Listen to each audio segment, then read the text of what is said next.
How bees make honey. How bees make honey. Focus question. How does a colony of bees work together to produce honey? Amazing honey. Honey is one of the most useful and delicious of all foods. You can spread it on bread, pour it in tea, and sweeten cakes and cookies with it. Honey is an important food source for many animals, including bears, raccoons, skunks, and opossums. Humans have been big fans of honey for at least 9,000 years. Ancient Egyptians even used honey to preserve mummies. Of course, bees aren't making honey in order to benefit other species. Bees produce honey to feed their young. They also need it to have a guaranteed source of food during cold winter months when they can't find flowers. Honey is critical to their survival. Maybe you've heard that honey is bee vomit or bee poop. Wrong on both counts. Bees make honey through an extraordinary process that involves most hard work and cooperation between all the hive's members. Types of honeybees. Honeybee hives are home to three types of bees. Workers, female, drones, male, and queens. The queen's role is to lay eggs, as many as 2,000 a day. The drone's main purpose is to mate with the queen. Worker bees have different jobs depending on their stage of development. For the first half of her life, a worker bee usually lives inside the hive. During that time, she has various jobs including nurse, guard, and attendant to the queen. All older worker bees become foragers, gathering nectar and pollen from flowers. Without nectar, a sweet substance made of sugar and water, there can be no honey. Foraging. Worker bees usually travel within 2 kilometers, 1.25 miles, of their hive to find nectar. However, they may fly 2 or even 3 times that far if need be.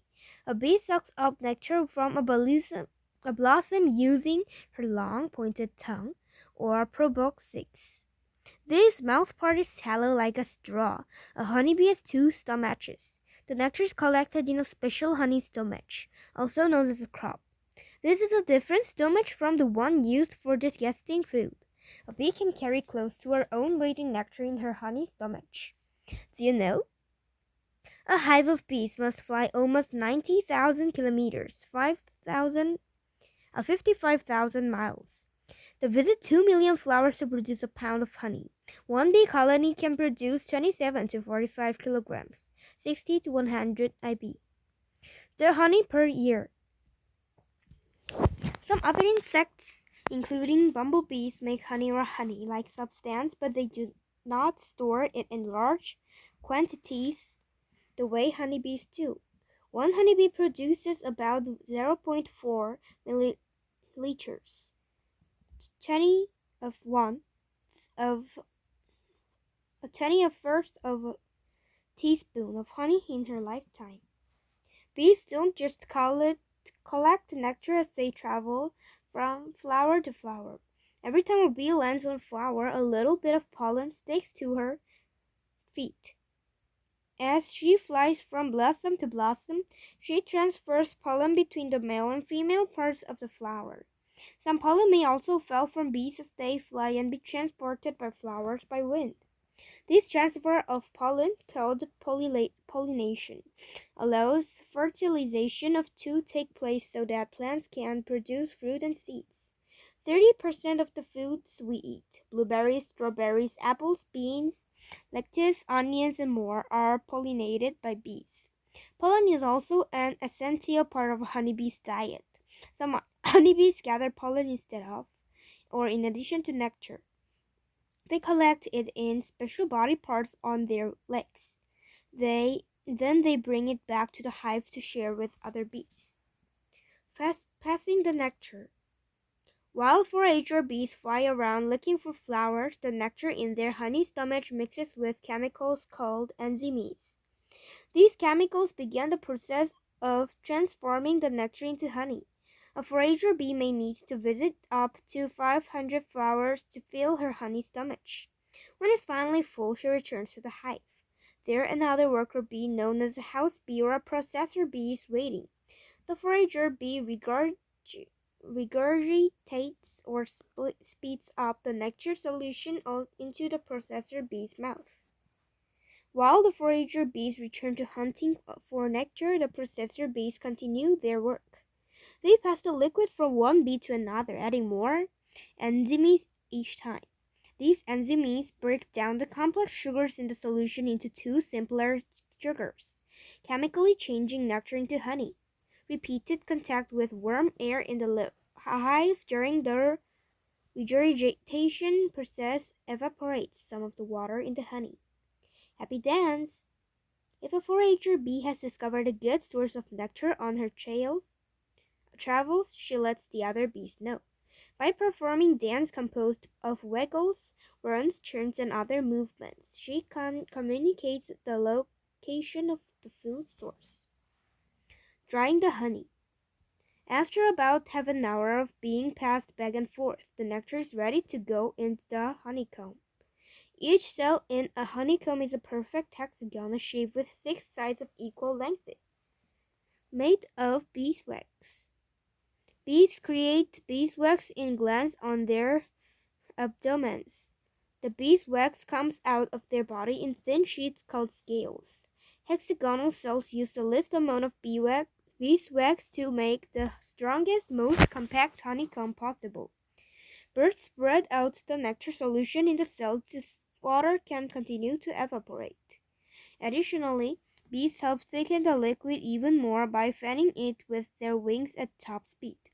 As the air moves around the cell, more moisture evaporates, capping the cells.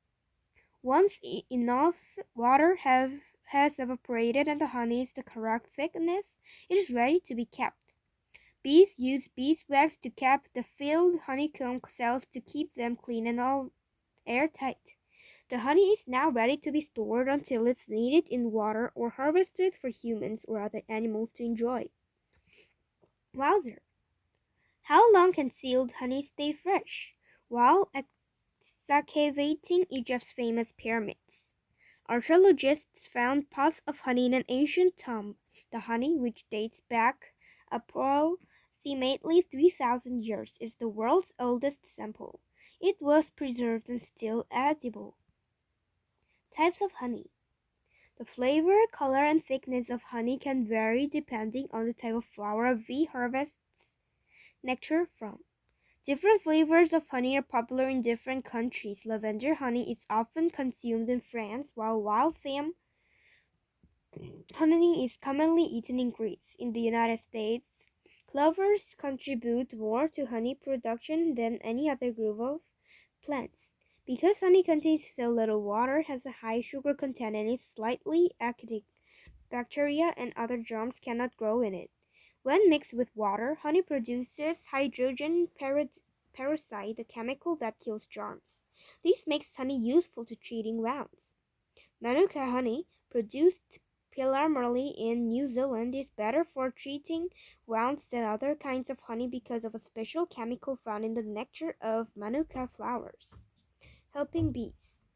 Bees work so hard to make honey, foraging and processing the nectar and then drying and storing the honey, because they need its nutrients to survive. Though humans have found many uses for this sweet treat, we don't rely on it the way honeybees do. However, we do not need bees to help pollinate much of the food we eat and the crops that feed other animals. We can help honeybees by planting bee-friendly flowers. Bees especially love wildflowers and native plants. We can also help them by using fewer chemicals to kill bees and weeds, many of which can harm bees. When possible, buy honey them local beekeepers who nurture their bees. Even putting out a saucer of water in summertime with a stone or pebble for bees to stand on can help thirsty worker bees that need a water break. By protecting bees and their environments, we can help them keep making delicious honey for them and for us.